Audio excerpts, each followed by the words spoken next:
Holidays can be tough. Doesn't mean they have to be. Good morning, everybody, and welcome to Recovery Classroom. My name is Drew. I am alcoholic. Today, I'm a recovering alcoholic, and I cannot be any more grateful. It is absolutely fascinating and unbelievable to me that we are already well over the halfway mark of this Christmas season. I mean, hell, Christmas is what, just over a week away. And it blows my mind how fast, for me, this holiday season has gone. It has, the last 6 or 7 weeks, it has been so busy, so crazy busy. But isn't that why I got sober in the first place? Was to experience that craziness, experience that up and down emotional roller coaster ride that I've been on? Absolutely. And I've had a ball. I actually had a ball this Christmas season, the whole holiday season, really. I've had a blast. I can look back and remember and tell you all the things I've done and haven't done and all that stuff. But that goes to the larger point I want to talk about today.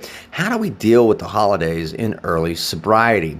When I've shared about this before, if I go back 4.5 years, and beyond, really, the holidays were a very difficult time for me because I made them difficult, first and foremost. But there was a lot of stressors, a lot of pressures. I had to go to the mall and fight all the crowds at the stores and find parking and go to run this errand, run that errand. Got to go to this holiday event and got this family dinner. It just felt like all these pressures and all these stressors were building up. And of course, the more those pressures and stressors would build up, well, the more alcohol I would consume. Why? Well, as I've said many times here on these monologues, I forgot how to cope. I didn't know how to cope.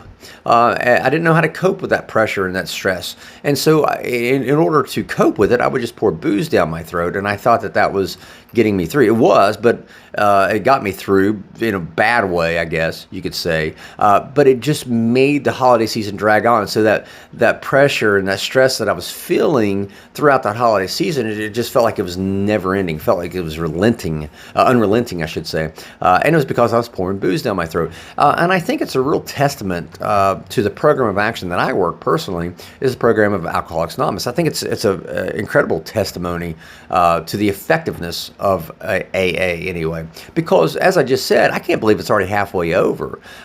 Whereas I remember 4.5 years ago, the holiday season couldn't get over quick enough because I was miserable. And we see this a lot with people in early sobriety. They will get sober and then they go into their first holiday function, if you will. Maybe it's a family get-together. Maybe there's a family member there they don't like or they don't get along with. And if you're like me, I got sober in July of 2021. And so I remember my first Thanksgiving dinner sober. I remember my first Christmas function sober. I remember them all because, well, I was sober. The program that I work allowed me to learn how to cope, allowed me to develop new coping skills, if you will. It showed me, it connected me to a way that which I could go to those holiday functions, the dinners and events and shopping and all that crazy shit. It showed me a way to do that. And again, as I said, I think it's a true testament to the program that I work. For people in early sobriety, and I'm not here to tell you which program to work, I would never tell you that because it's none of my fucking business, let's be clear. But the people in early sobriety, if nothing else, I definitely recommend and suggest you do find a program that works for you and work that program 100%. But if you're not there yet, if you're on the fence, you haven't made that final decision, if nothing else, it does make sense to me, especially during this holiday season, to find that group of people that are just like you, that are just like me. They know what you're going through. They know what you've experienced. They've experienced the same emotions to some degree or another. Find that group of people and meet with them regularly. You can find that in AA rooms, in NA rooms. You can find that in any recovery room. You can find that at Crosstalk. Encourage you to come to Crosstalk. You find that group of people and just meet with them regularly. It doesn't have to be a formal sit-down meeting. There's this idea that meetings are only happen in the basement of a church with 15, 25 minutes worth of readings and all that bullshit. No, that's not. You could just meet with your buddies at the Waffle House, at the IHOP, and the produce aisle at Kroger's if that works for you. Boy, whatever.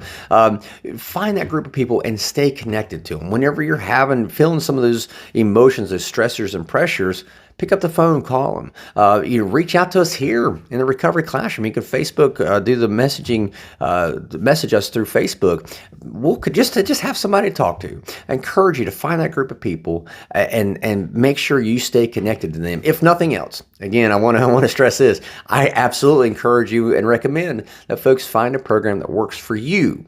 But if you're still on the fence, if you haven't yet found that program, finding that group of people that are just like us, who have figured out how to solve their drinking and drugging problem, that's going to be a much better way for you to navigate this upcoming or the remainder of this holiday season. So with that being said, I'm well over time. Thank you guys for letting me come in and share 5 to 10 minutes of your day with you. You guys absolutely keep me sober. I couldn't be more appreciative. We'll be talking again soon. Remember, you can't get drunk if you don't take that first drink.